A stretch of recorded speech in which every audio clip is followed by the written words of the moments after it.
In Ibadan, a city known for its rich history and vibrant market scenes, Momate's kitchen was once a humble establishment.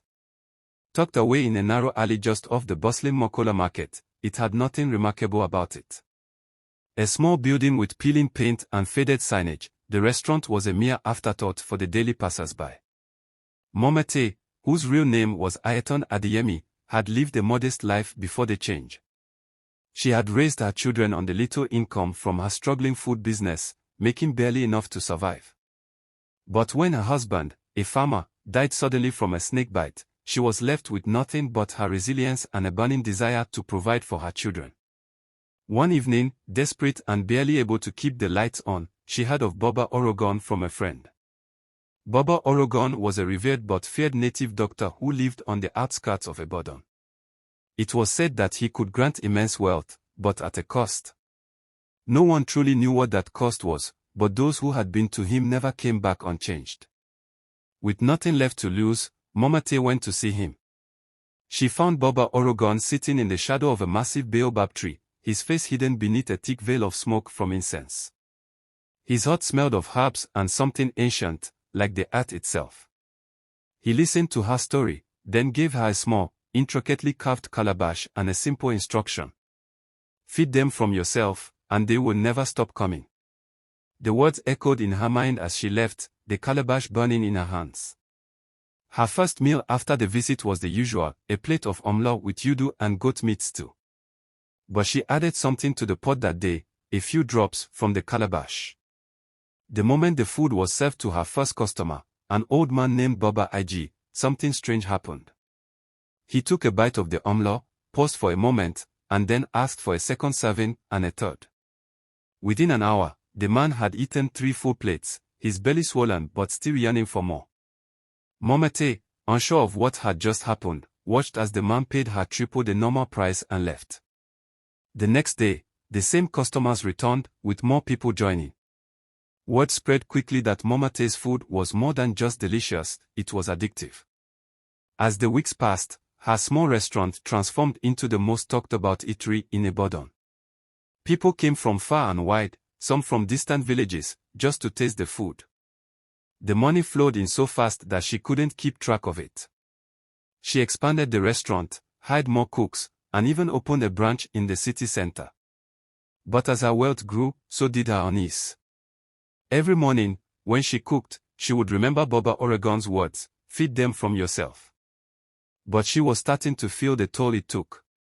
The more she used her own essence in the food, the weaker she became.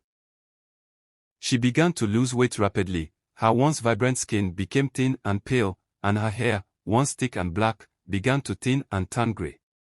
Her eyes lost their sparkle, as if life itself was being drained out of her. Still, the customers never stopped coming. They raved about her food, praising her name with every bite. They didn't know the cost, just as Momate hadn't fully understood it when she first made her wish.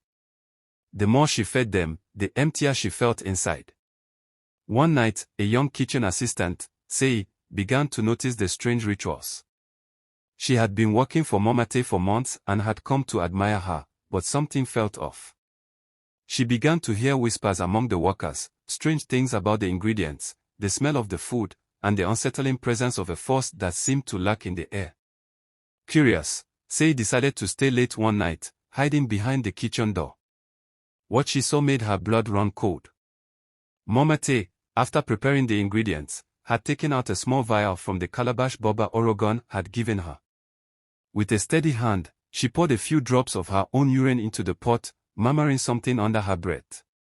Sei, terrified, ran out into the night. The next morning, she couldn't bring herself to return to the restaurant. She went straight to the elders of the town, telling them what she had witnessed.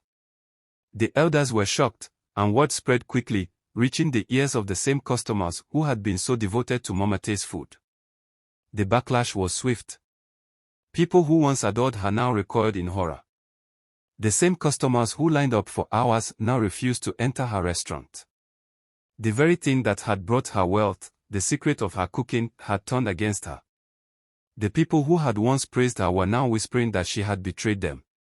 Momate, desperate to undo the damage, returned to Baba Orogon, hoping to bargain for her release.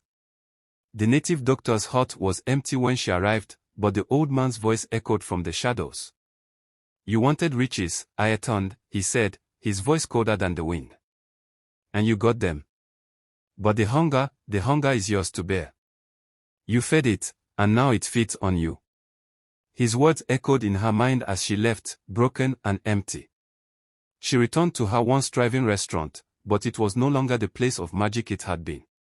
The walls seemed to close in on her, the once vibrant kitchen now a suffocating place of regret. The customers never came back, and her wealth faded into nothingness. Years later, those who remember Momate's rise and fall still tell the story.